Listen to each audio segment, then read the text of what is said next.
हाँ, स्टार्ट हो गई रिकॉर्डिंग। तो हेलो। मतलब अभी, हाँ, अभी अभी हमारा पहला टॉपिक है एजुकेशन। तो आपकी क्या राय है, मतलब अभी करंट सिस्टम एजुकेशन का, और उसमें मतलब बहुत स्ट्रेस है, तो आपकी क्या राय है कि इसमें क्या बदलाव हो सकता है जिससे कि ये और बेहतर हो सके?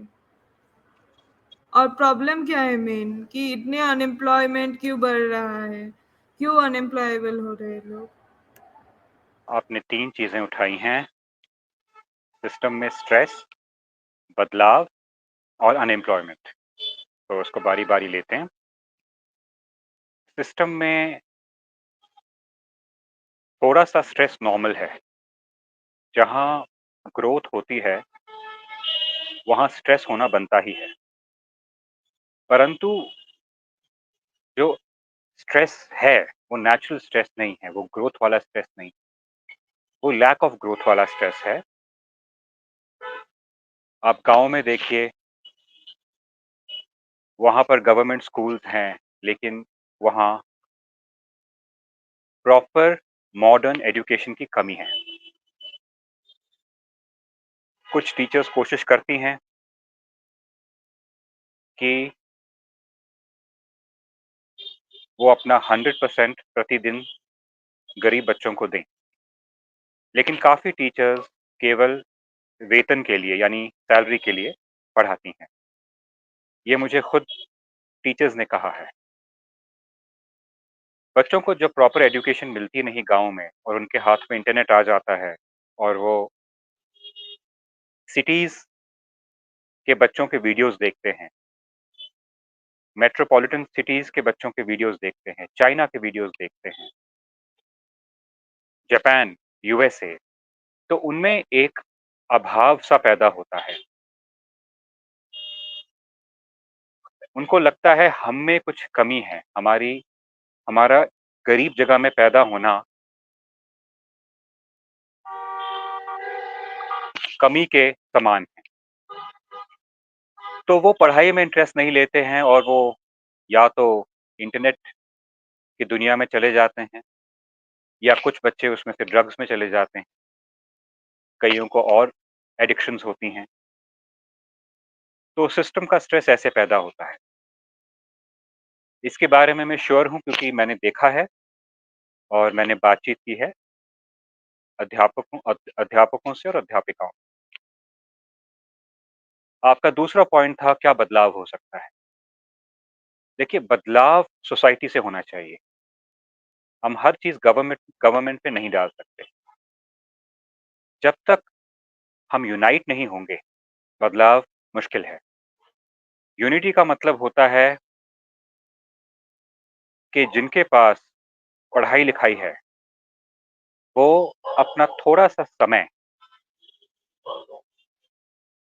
दान करें उन बच्चों को जिनके पास पढ़ाई-लिखाई नहीं।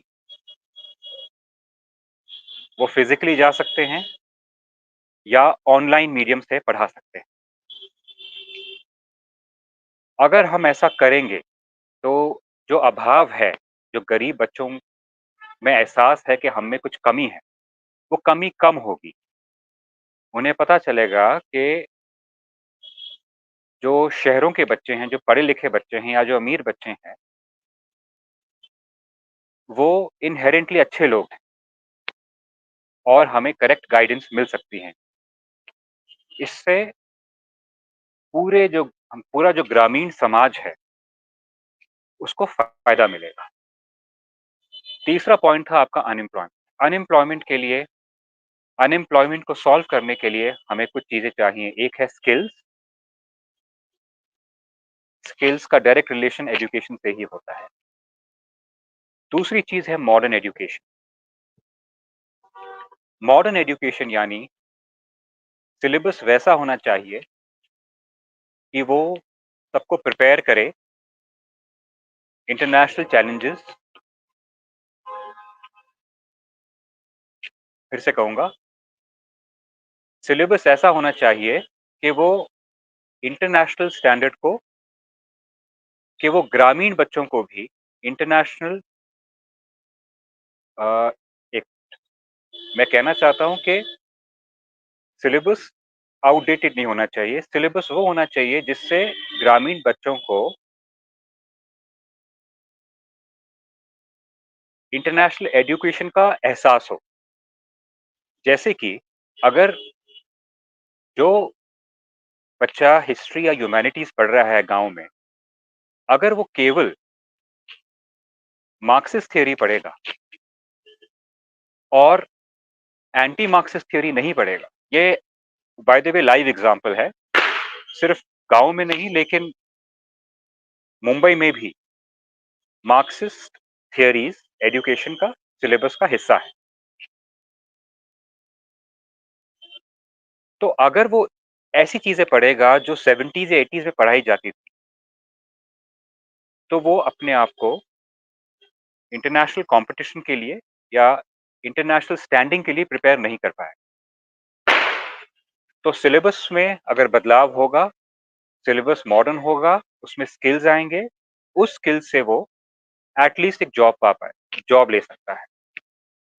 अनएम्प्लॉयमेंट इसलिए भी बढ़ रही है क्योंकि बहुत सारी जो कंपनीज़ हैं, वो उन्हीं लोगों को हायर करना चाहती है जिनमें स्किल्स हों, चाहे वो इंडिया के हों या वो वियतनाम के हों, चाइना के हों। चाइना तो खैर उनके पास खुद ही बहुत कुछ है, लेकिन वो मानी बात है अगर आप भी कंपनी चला रही हैं, आप उन्हीं कैंडिडेट्स को प्रेफ़र करेंगी जिनमें स्किल्स हैं, ना कि जो डिग्री वाले हैं लेकिन उनके पास स्किल्स नहीं। जी। आप आपने एक बहुत अच्छी बात उठाई कि लोग ड्रग्स वगैरह के तरफ जा रहे हैं, स्पेशली अपना यूथ जो कि अभी वो कूल की श्रेणी में चला गया है।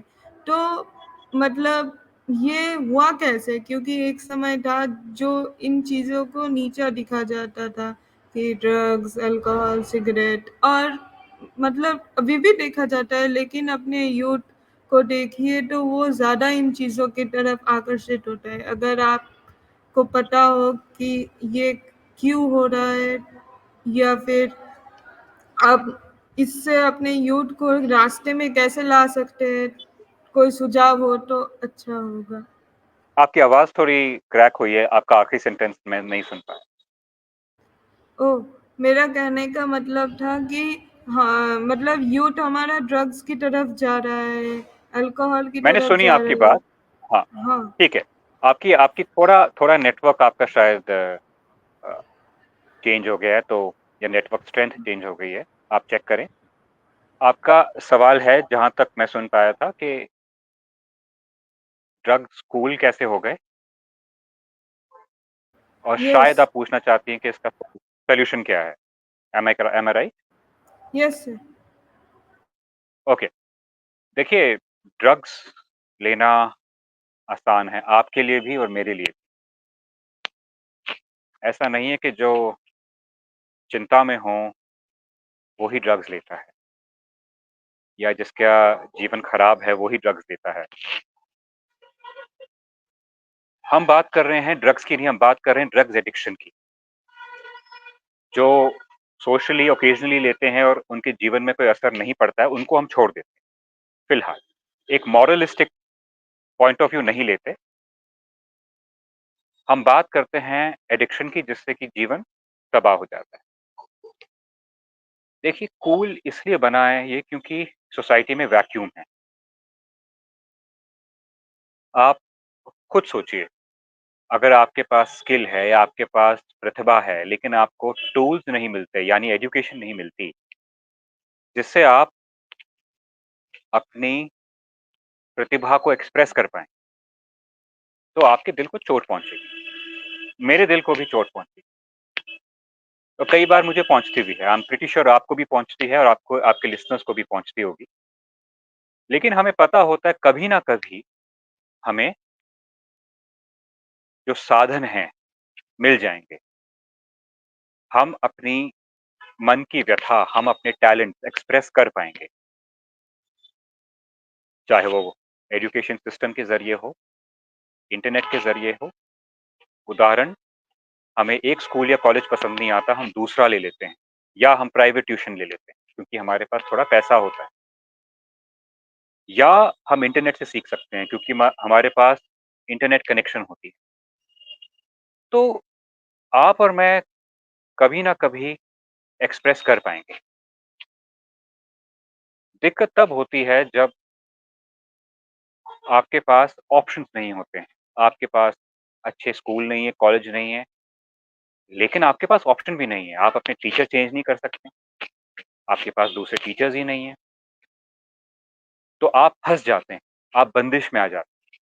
ये जो बंदिश वाला एहसास होता है, प्रैक्टिकली स्पीकिंग ये बहुत सारे लोगों को पुश करता है एडिक्शन की तरफ, ताकि उनको राहत मिले।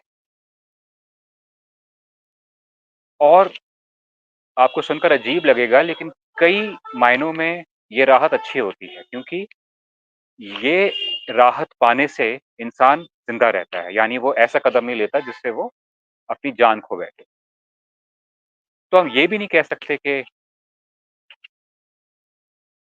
जो स्टूडेंट्स इस राहत को चुनते हैं एडिक्शन की, वो 100% प्रतिशत गलत हैं। अगर वो गलत हैं, तो हम भी गलत हैं।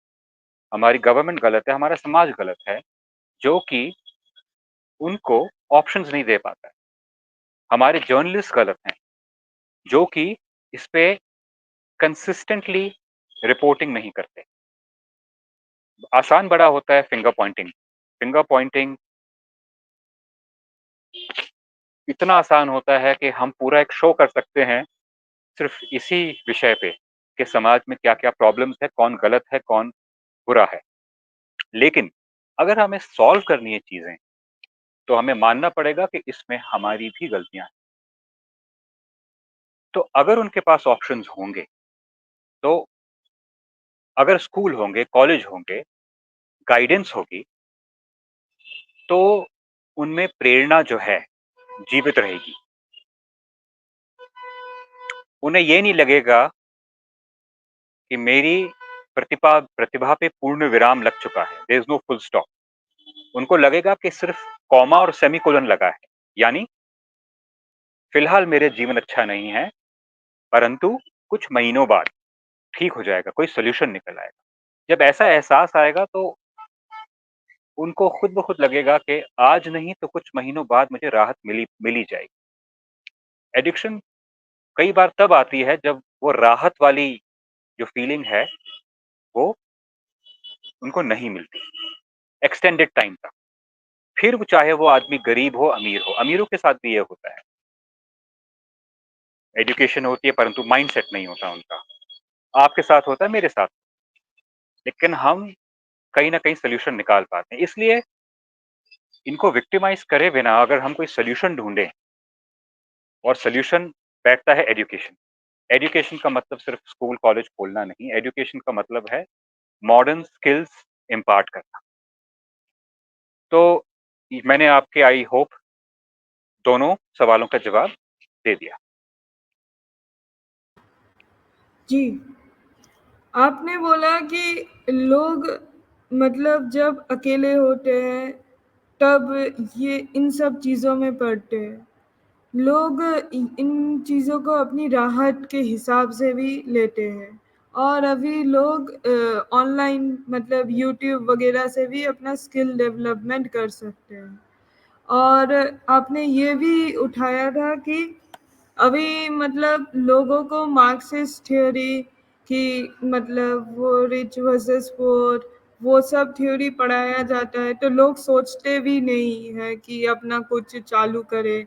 और लोग सालों साल हम देखते हैं कि गवर्नमेंट यूपीएससी की तैयारियां कर रहे हैं, जैसे कि मुखर्जी नगर वगैरह बन चुका है गढ़ इन सब तैयारियों के लिए।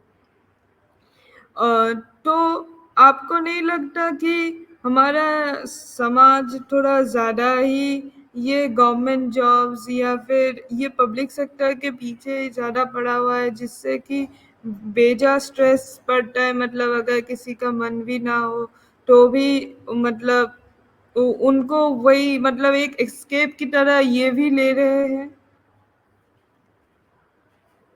क्या हम गवर्नमेंट जॉब्स को एस्केप की तरह ले रहे हैं? हाँ, जिस बिल्कुल इसलिए इसमें हम देखते हैं कि इतना ज़्यादा करप्शन होता है क्योंकि लोगों को लगता है कि एक बार जॉब मिल जाए तो ज़िंदगी सेट है। ठीक है। तो मैं एग्री करता हूँ कि ये एक एस्केपिज़्म है, लेकिन ये एक बहुत एडवांटेजियस एस्केप है। इसके बहुत फ़ायदे होते हैं गवर्नमेंट जॉब्स के। लोग सेलिब्रेट करते हैं जब उनको गवर्नमेंट की नौकरी मिल जाती है, क्योंकि गवर्नमेंट नौकरी से आपको घर मिलता है, पैसे मिलते हैं, आपकी शादी हो जाती है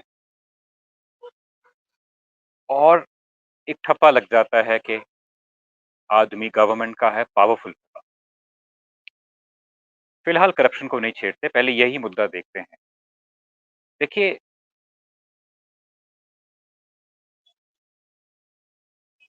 जहाँ तक मैंने प्राइवेट जॉब या मैं कहता हूँ जहाँ तक मैंने बिज़नेसमैन या एंटरप्रेन्योर्स से सुना है, बिज़नेस खोलना भी आसान नहीं। हो सकता है पहले से ज़्यादा आसान अब हो गया है, लेकिन उतना आसान नहीं है जितना कि विदेशों में। उसकी अपनी दिक्कतें हैं इंडिया में।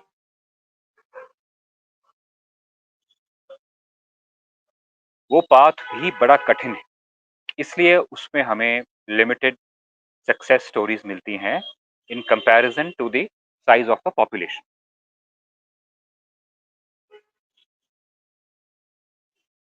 तो जो इंसान गरीबी में पैदा हुआ है, जिसके पास साधन नहीं है एक्स्ट्रा करिकुलर एक्टिविटीज़ के, साधन नहीं है लिटरेचर पढ़ने के साधन नहीं हैं। अगर उसे अपनी लाइफ़ में कुछ बनना है, अपनी लाइफ़ का कुछ बनाना है, तो बड़ी नेचुरल बात है कि वो गवर्नमेंट जॉब की तरफ ही जाएगा, क्योंकि हमने ये सिस्टम बनाया हुआ है। परंतु अब हम देख रहे हैं कि गवर्नमेंट जॉब्स की जो रिक्वायरमेंट्स हैं, वो कम होती जा रही हैं। हम इसमें इंक्लूड कर लेते हैं हमारी आर्म्ड फोर्सेस को, तो उसमें भी जो एडमिशन्स हैं, वो पहले से कम हो गई। आपने सुना होगा प्रोटेस्ट हो रहे थे, अग्निवीर। एक्सक्यूज़ मी, ये आप मेरी आवाज़ सुन पा रही हैं कि शोर आपको डिस्टर्ब कर रहा है? हाँ, हाँ, सुन पा रही ओके, हूँ। Okay, okay. तो अग्निवीर जो प्रोग्राम है, उस पे भी प्रोटेस्ट चल रहा है, क्योंकि एक तरह से लोगों को एक्सपेक्टेशन हो गई थी, सालों से, यानी बचपन से माँ-बाप बच्चों को कहते थे कि तुम बड़े होके आर्मी में जाओगे, नेवी में जाओगे, एयर फोर्स में जाओगे और उनको पता होता था कि ये तरीका है जाने का। वैसे ही गवर्नमेंट जॉब्स जहाँ तक मैंने पढ़ा है, रेलवेज़ में जैसे पूरे नहीं हो रहे हैं। तो मेरे ख़्याल से लोगों को साफ-साफ बता देना चाहिए कि गवर्नमेंट जॉब्स आने वाले वक़्त में कम हो जाएँगी। हमें उनसे एक ऑनेस्टली कह देना चाहिए, ना कि उनसे कोई भी झूठा वादा करें, क्योंकि बहुत सारे लोगों के सपने इस बात पे टिके होते हैं कि आज हम जितना भी सह लें, जितनी भी तकलीफ़ सह लें, एक ना एक दिन तो हम गवर्नमेंट का जॉब पा लें। तो जो आदमी सालों से दिक्कतें सहता है, चाहे वो गरीबी की हों, पॉल्यूशन की हो, करप्शन की हो, वो इसलिए सहता है कि बच्चों एक ना एक दिन तो मैं या मेरा बेटा गवर्नमेंट या मेरी बेटी गवर्नमेंट ऑफ़िसर बन जाएगी या गवर्नमेंट क्लर्क बन जाएगी और फिर मैं देखूँगा कि मैं तेरे से बदला कैसे ले सकता हूँ या मैं समाज से कैसे बदला ले सकता हूँ या मैं कैसे पैसे एक्स्ट्रा कमा सकता हूँ या बहुत सारे केसेज़ में मैं लोगों का भला कैसे कर सकता हूँ। तो इन सपनों पे रोक लगनी शुरू हो गई। तो इसका सॉल्यूशन मेरे ख़्याल से यही है कि हम लोगों को तुरंत बताएँ कि हमारा गवर्नमेंट जॉब्स को लेके आने वाले वक़्त में रवैया क्या होगा? क्या वो बढ़ेंगे? क्या वो घटेंगे? क्या एआई टेक्नोलॉजी आने से वो बिल्कुल कम हो जाएँगे? इस पे अगर लोगों को क्लैरिटी मिलेगी, तो वो अपना फ्यूचर प्लान चेंज कर सकते हैं अभी से। ज़रूरी है उनको शॉक ना दें। ऐसा ना हो वो एग्ज़ाम दें, उनको लगे मैं 100% पास हो जाऊँगा और फिर 5 साल तक नौकरी ना मिले या 50 की जगह 20 सीटें मिलें और उनका नंबर 21वाँ हो और उनका दिल टूट जाए। हमें लोगों को शॉक नहीं देना, ये मेरा मानना है। ये मुझे लगता है एक एप्ट सॉल्यूशन हो। जी।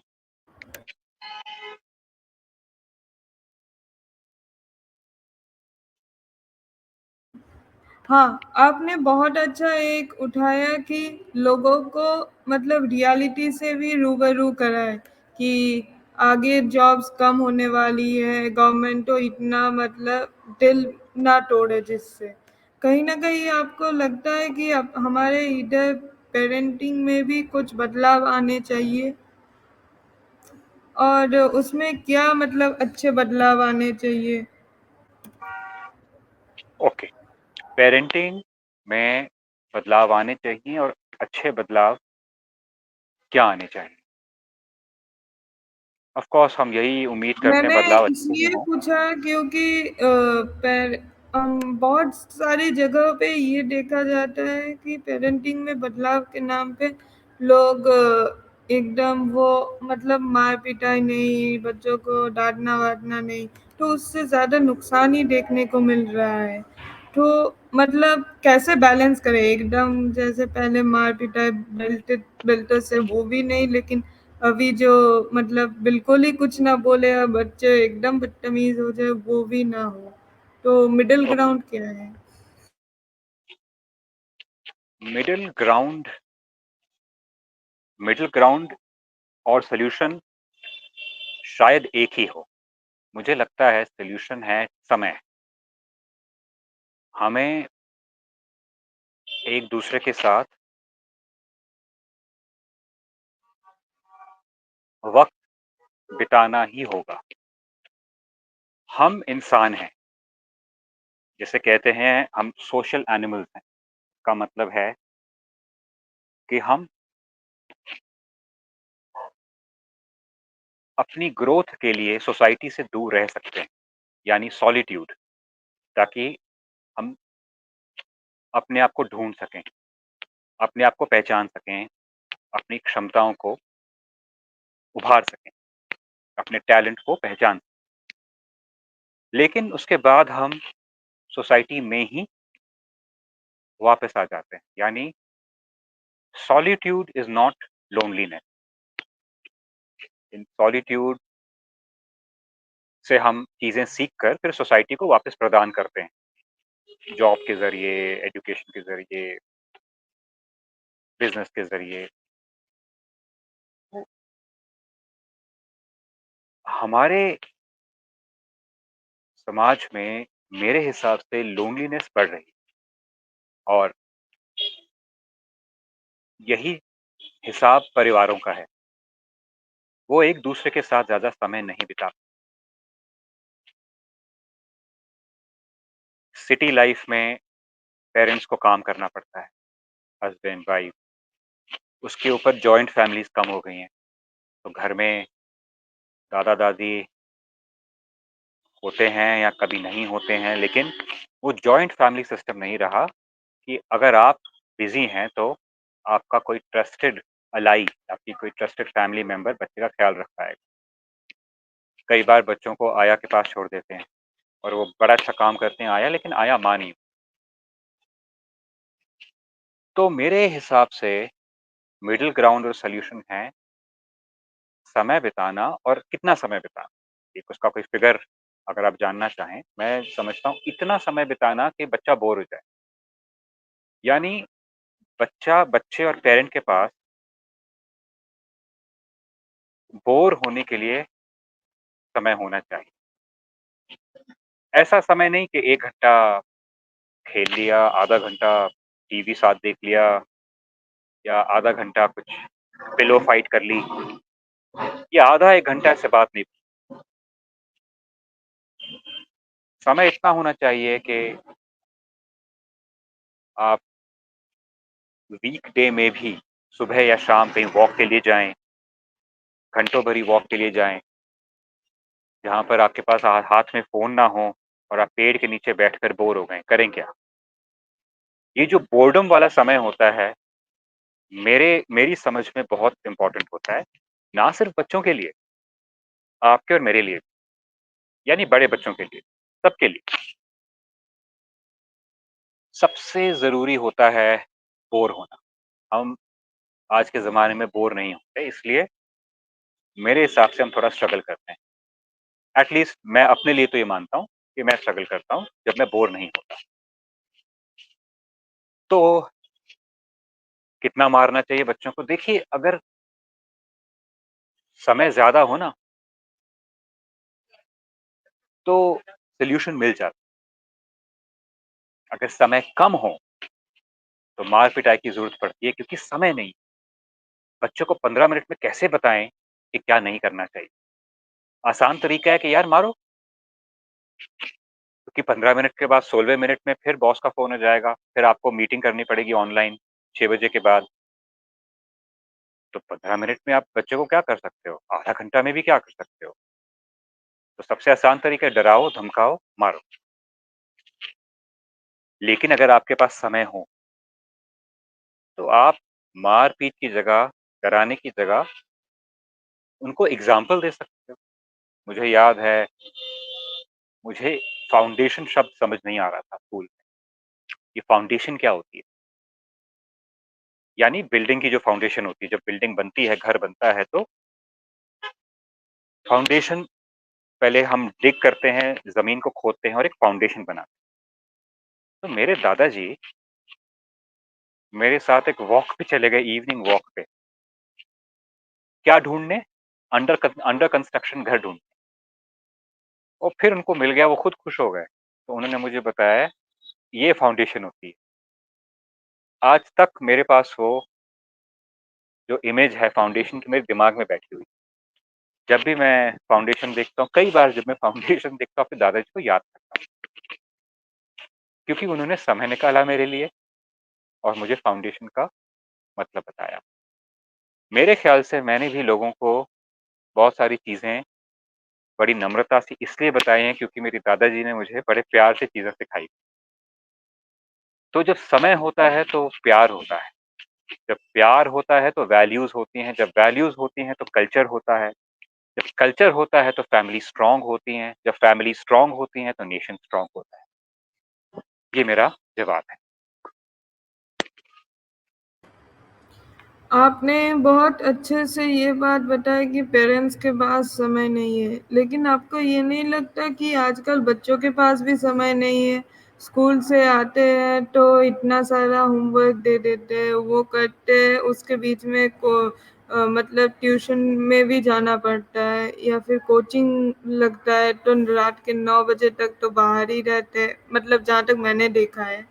जी, तो वो भी तो एक है ना कि बच्चों के पास भी साँस लेने का भी टाइम नहीं लगता कभी-कभार। ये भी ये भी डर का हिस्सा है, क्योंकि आपके पास समय नहीं है जानने के लिए कि कॉलेज और स्कूल में क्या पढ़ाई हो रही है, आप एज़ अ प्रिकॉशन ट्यूशन लगा देते हैं। आपको लगता है कि आपकी ज़िम्मेदारी कम हो गई। तो ये भी डर का ही हिस्सा है। ट्यूशन कौन लगाता है बच्चों को? पेरेंट्स लगाते हैं या बच्चे खुद डर जाते हैं कि हमें मार्क्स नहीं हो जो भी है ये डर का ही हिस्सा है ना। अगर आप सोचें, तो आपको पता चलेगा कि डर डर अपने आप में एक कल्चर होता है। वो एक ट्रांसफरेबल चीज़ है। पेरेंट्स से बच्चों में डर ट्रांसफ़र होता है और फिर बच्चों से पेरेंट्स में होता है। पेरेंट्स में डर आता है तो बच्चों को तकलीफ़ देते हैं, स्ट्रेस देते हैं। जब बच्चे स्ट्रेस में आते हैं तो पेरेंट्स उनकी शक्ल देख के खुद स्ट्रेस में आ जाते हैं। तो एक ये सर्कल है। इसका सॉल्यूशन समय ही है क्योंकि हम इंसान हैं, जितनी टेक्नोलॉज़ी हम ले लें, हम समय को हरा नहीं सकते। इसका सॉल्यूशन भी फॉरेन कंट्रीज़ में है, जिसको हम होम स्कूलिंग कहते हैं। ज बहुत सारे माँ-बाप अपने बच्चों को आजकल स्कूल नहीं भेज रहे हैं। बहुत सारे का मतलब है हंड्रेड्स में नहीं, फिगर थाउज़ेंड्स में तो चला गया होगा या शायद लाख। अमेरिका में इन दिनों ये डिबेट भी चल ये पढ़ाई-लिखाई की जो ज़िम्मेदारी है, स्कूलों को कितनी लेनी चाहिए और पेरेंट्स को कितनी लेनी चाहिए। तो बहुत सारे पेरेंट्स बच्चों को स्कूल से निकाल रहे हैं और घर में पढ़ा रहे हैं। आपको जान के शायद सरप्राइज़ हो, आपको अचंभा लगे कि जो हमारा फ़िलॉसफ़ी का ग्रुप था, जो हम सालों से चला रहे हैं, इन दिनों कम हो गया है। हमारे पास भी एट लीस्ट एक ऐसी स्टूडेंट हैं, जो स्कूल, कॉलेज तो गई हैं, लेकिन उनकी काफ़ी एजुकेशन होम स्कूलिंग में हुई और वो बहुत ब्राइट है। तो ये जो बच्चों के पास टाइम नहीं होता है, वो भी इसलिए होता है क्योंकि उनको घर में देख के आदत हो जाती है कि पेरेंट्स के पास टाइम नहीं है, वो बिज़ी हैं। अब उनके पास टाइम नहीं, मैं क्या करूँ? चलो मैं भी अगर बच्चा हूँ तो यूट्यूब में कार्टून्स देखूँगा, थोड़ा बड़ा हो गया हूँ तो 1-2 किताब पढ़ के इंटरनेट पे सर्फिंग करूँगा, फ़िल्में देखूँगा या और बड़ा हो गया हूँ, जॉब आ गया है तो ऑनलाइन मीटिंग्स करूँगा। ये मेरा जवाब है।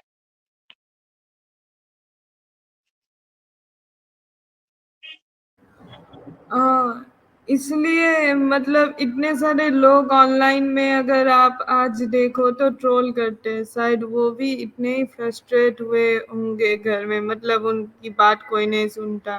तो मतलब किसी को अच्छा देखे तो वो इसलिए ट्रोल कर देते हैं। फॉर एग्ज़ाम्पल कुछ दिनों पहले वो मनु भाकर का केस आया था कि वो अपनी मेडल्स दिखा रही थी, तो बहुत सारे लोग उनके पीछे पड़ गए कि दिखाने। मतलब लोग बस फ्रस्ट्रेट हुए हैं और सब कुछ का मतलब मेन चीज है कि समय, सच में समय सबसे ज्यादा बलवान है आपको। That's a very good point. आपको नहीं लगता कि हम मतलब ये कि बच्चे अच्छा कि अमेरिका में बच्चों इसलिए होम स्कूलिंग चालू हो रही है क्योंकि उधर मतलब जब उन लोगों ने स्कूल में डाला और मतलब उतना कनेक्शन नहीं रहा, बच्चे अपनी दुनिया में, माँ बाप अपनी दुनिया में, मतलब लोग अपनी अपनी दुनिया में, तो लोगों ने अपने आजू बाजू एक बबल सा क्रिएट कर लिया, स्पेशली सोशल मीडिया के आने के बाद। फिर मतलब वो उधर ही अपनी फैंटेसी दुनिया में रहने लगे, मतलब वो तो उधर बहुत सारे अपने आइडियोलॉजीज के टाइप के लोग मिलते रहे, तो वो लोग बहुत ज़्यादा एक्सट्रीमिस्ट हो गए। इसलिए बहुत सारे स्कूल शूटिंग्स भी उधर होने के केसेस देखने को मिलती है। इधर भी होने चालू हो रहा है, बस में किसी को अचानक से गुस्सा आ गया, घोप दिया। आए दिन मारने पीटने की वीडियोस वायरल होती है सोशल मीडिया पे। आपको नहीं लगता कि ये सब समय का ही है? जी, मुझे लगता है कि आज इस सेशन में हमने एक अच्छा मिडल ग्राउंड प्राप्त किया है, समय। आपने बबल की बात की, मैं आपकी बात से मुतमईन हूँ, यानी I agree with your point. थोड़ा बहुत बबल में रहना ह्यूमन नेचर है। हम वैसे ही अपनी सेफ्टी के लिए वैसे लोग और वैसी आइडियोलॉजी ढूँढते हैं, जिससे हमें सेफ्टी मिले। यानी हम वो ही चीज़ें ढूँढते हैं जो हमसे जो हमें एग्रीएबल, जो हमारी थॉट प्रोसेस को एग्रीएबल हों, जो हमारी फैमिली को एग्रीएबल हों। थोड़ा बहुत हम ऐसा करते हैं। एजुकेशन का मतलब होता है इस थॉट प्रोसेस को चैलेंज करना और लैक ऑफ एजुकेशन का मतलब होता है बबल में आ जाना, जैसा आपने कहा। जी, अगर हम अपने आप को चैलेंज नहीं करेंगे तो हमारी ज़िंदगी बड़ी बोरिंग हो जाएगी। इंटरनेट के बावजूद एयरप्लेन्स के बावजूद, ट्रेन्स के बावजूद बहुत सारे लोग बोरिंग ज़िंदगी बिताते हैं। यानी speed is not the solution to boredom. अगर स्पीड एक सॉल्यूशन होती, तो हम बोर्ड नहीं होते। आपने बात की फैंटेसी वर्ल्ड की, हम अपने फैंटेसी वर्ल्ड में। इसका गुनहगार मैं भी हूँ, क्योंकि मैं एक क्रिएटिव आर्टिस्ट हूँ और अब कोशिश कर रहा हूँ बिज़नेस में कुछ करूँ क्रिएटिविटी को लेके, लेकिन एसेंशियली मैं क्रिएटिव आर्टिस्ट। तो मैंने भी बहुत सारा समय, जिसे आप बबल कहती हैं, मैं इमेजिन कर रहा हूँ कि मेरे आस-पास एक बबल है और उस बबल में वो ही लोग हैं, वो ही थॉट है, जो मैं पसंद करता हूँ। कुछ समय तक मैं भी शायद इस बबल में रहा हूँ, अब मैं अगर सोचूँ, लेकिन मैंने खुद को चैलेंज किया और अब उस बबल से मैं बाहर हूँ। इसका प्रमाण ये है कि मैं बहुत सारे लोगों से मिलता हूँ, जो मेरी थॉट प्रोसेस से बिल्कुल अलग हैं और मुझे उनकी बात का बिल्कुल बुरा नहीं लगता। उल्टा मेरे कुछ जो दोस्त हैं, उनकी थॉट प्रोसेस मेरे से बिल्कुल उल्टी है। यानी अगर मैं ए हूँ, तो वो बी हैं। अगर मैं मतलब बिल्कुल अगर आप एक मिरर ले लें, वो मेरी मिरर इमेज नहीं, मिरर इमेज तो होती है अपने जैसी, या मैं ये कह सकता हूँ कि हम बिल्कुल ऑपोज़िट, 100% ऑपोज़िट हैं, लेकिन वी गेट अलोंग वेल, ऐसी कोई बात। लेकिन ये मैं अब सोच रहा हूँ आपकी बात सुन के कि हमारा एक्सट्रीम, जब तक हम चैलेंज नहीं करेंगे एक-दूसरे को, तो एक्सट्रीमिज़्म बढ़ेगा। क्योंकि हम बड़े कंफर्टेबल हो जाते हैं कि जैसा हम सोचते हैं, वो ही सत्य है। और जब हमें ज़िंदगी में कोई चैलेंज करता है अल्टीमेटली, कोई ना कोई तो करेगा, तो हमें धक्का लगता है और हम फिर उदास उदासी के बाद गुस्से हो जाते हैं और हमें बदले की भावना आ जाती है। तो शायद जो समाज में रोड रेज बढ़ रहा है, वो भी इसलिए बढ़ रहा है क्योंकि जब हम चैलेंज होते हैं, हमें थोड़ी हीन भावना लगती है और हम वायलेंट हो जाते हैं। तो मैं आपके पॉइंट से एग्री करता हूँ। जी। ये सुन के अच्छा लगा कि आपके दोस्त ऐसे भी है जो आपके आइडियोलॉजी से बिल्कुल अलग है। मतलब क्योंकि आज के टाइम पे अगर मतलब कई ऐसे भी चीज़ें देखने को मिलती है कि अगर किसी ने किसी दूसरी आइडियोलॉजी का पोस्ट डाल दिया या फिर किसी आइडियोलॉजी के दोस्त सर्कल हो और उनके आइडियोलॉजी का कोई भी मतलब भाग उन लोगों ने क्रिटिसाइज कर दिया, तो वो निकाल देते हैं या फिर पीछे पड़ जाते हैं या फिर दोस्ती ही कट जाती है। तो ये सुन के अच्छा लगा। उम्मीद करते हैं कि ऐसे मतलब सर्कल्स और बने कि लोग रियलिटी में आए, क्योंकि कोरोना के बाद लोगों ने ऑनलाइन गए और ऑनलाइन में ये बबल्स बनना बहुत आसान है, क्योंकि लोगों को पता है कि सामने वाला मेरे इसी मतलब वर्ड से आया है मेरे प्रोफाइल पे या फिर मेरे इसमें, तो इसी टाइप के ऑडियंस को मतलब क्लाउड चेजिंग जो होता है ना वो करे।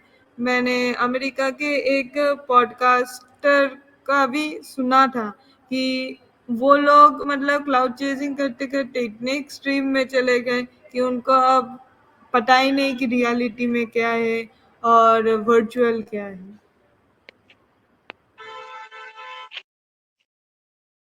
जी, मैं आपका आखिरी पॉइंट के बारे में सोच रहा हूँ। तो जो क्लाउड चेज़िंग की आप बात कर रही हैं, कहाँ होती है? ऑनलाइन? हाँ, अभी तो ऑनलाइन का ही मतलब चल रहा है, क्योंकि तो वो वहाँ तो पे वो कभी रियलिटी से परे हो कंपटीशन जाते बढ़। हैं। आप ये कह रही हैं कि वो रियलिटी से परे हो जाते हैं? हाँ, एटलीस्ट ऑनलाइन में। ओके, ठीक है। जी, I agree with your point और आपको एक चीज़ मैं कहूँगा, याद होगा जब आपका और मेरा इंटरैक्शन भी हुआ था, तो वो डिसएग्रीमेंट्स के तौर पे हुआ था। हमारी एक गेस्ट थी एक शो में और आप एग्री नहीं करती थीं। नहीं करती हैं, शायद आपको याद हो। और उसके बाद हमारी बातचीत हुई डायरेक्ट मैसेजेस पे इंस्टाग्राम के, और वहाँ से हमें एक-दूसरे के बारे में पता चला, आपको याद होगा शायद। हाँ, याद है मुझे तो अभी भी। हमारा भी वैसे किस्सा वैसे ही शुरू हुआ था, थोड़ा डिसएग्रीमेंट से ही हुआ था। तो अ, आपकी बात ठीक है, लेकिन पर्सनली मुझे और थोड़ी मेहनत करनी पड़ेगी, क्योंकि मैं अभी भी थोड़ा-सा इफ़ेक्ट हो जाता हूँ, अगर अ, मास डिसएग्रीमेंट हो मेरी कोई बात को लेके। मैं इसलिए इफ़ेक्ट होता हूँ क्योंकि मेरे पास जो लॉजिकल ब्रेन है वो चाहता है कि वो लॉजिकल जवाब दे। लेकिन फिर मुझे पता होता है कि बहुत सारे लोग लॉजिक नहीं चाहते, वो फीलिंग्स पे काम करेंगे। तो उस कन्फ्यूज़न में मुझे थोड़ा बुरा लगता है कि क्या मुझे अपना समय बर्बाद करना चाहिए या मुझे बिल्कुल इग्नोर कर देना। मुझे ये भी लगता है कि अगर मैं थोड़ा समय का उपयोग करूँ तो कोई न कोई तो फ़ायदे में आ जाएगा, मेरी बात सुन के, मेरा जवाब सुन के या मेरे पॉइंट। फिर लगता है कि लेकिन लंबा प्रोसेस है, समय बहुत जाएगा। तो ये कन्फ्यूज़न मेरी अभी तक दूर नहीं हुई है। आई होप आने वाले समय में मैं कोई एक अपने लिए इसका कोई सॉल्यूशन ढूँढ लूँगा, इजाद कर लूँगा। जी। आपका जो प्रॉब्लम है कि मास डिसएग्रीमेंट का, मुझे लगता है कि अगर ये ऑनलाइन मतलब कोई मतलब मास ऑनलाइन नेगेटिव कमेंट की वजह से, मुझे नहीं लगता कि वो ज़्यादा लेने की ज़रूरत है। हाँ, लेकिन अगर ऑफलाइन पर्सनल में कोई ऐसा हुआ कि कोई आपने बोला मास आया, तो एक बार ज़रूर सोचना चाहिए, ऐसा भी ना ऑफ़लाइन हो में कि हो जाए पूरा। नहीं, ऑफ़लाइन में मुझे दिक्कत नहीं है। ऑफ़लाइन में मैं अ, मुझे कोई ऑफ़लाइन में दिक्कत नहीं है।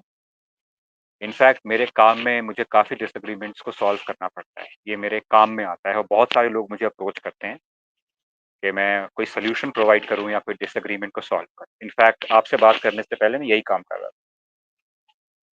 लेकिन ऑनलाइन क्या है कि एक डिस्टेंट मीडियम है, हमें पता नहीं होता कि दूसरा आदमी किस भाव से लिख रहा है। ये मेरी पुरानी प्रॉब्लम रही है। इसलिए मुझे काफ़ी वक़्त लगा अपने आप को इम्प्रूव करने में, और मैंने अल्टीमेटली इम्प्रूव कर लिया है।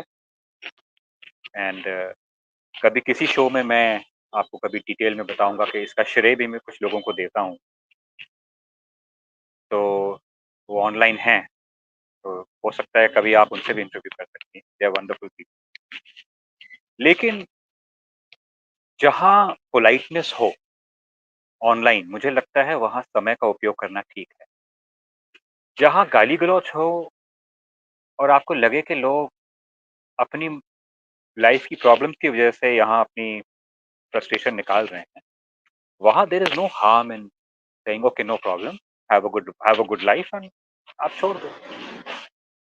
तो ये मेरे ख़्याल से मैं सॉल्यूशन अपनाऊँगा, लेकिन आई डोंट थिंक बहुत सारे लोग ऐसे सॉल्यूशन अपना पाते हैं, स्पेशली लड़कियाँ, वो बहुत अफ़ेक्ट हो जाती हैं और फिर वो डिमांड करती है कि सेंसरशिप हो। वो ये नहीं समझती हैं कि आज वो सेंसरशिप की डिमांड कर रही हैं, कल को वो खुद ही सेंसर हो जाएँगी। Never give away your free speech and free expression power to any government body, ये मेरा मानना है। जी। आज का सेशन बहुत अच्छा था। उम्मीद करते हैं कि अगला सेशन ऐसे ही चलता रहे। जी, I will be very happy to शुभ मीट रात्रि। You again. जी, thank you so much scam expo. Yes sir. Good night. Thank you.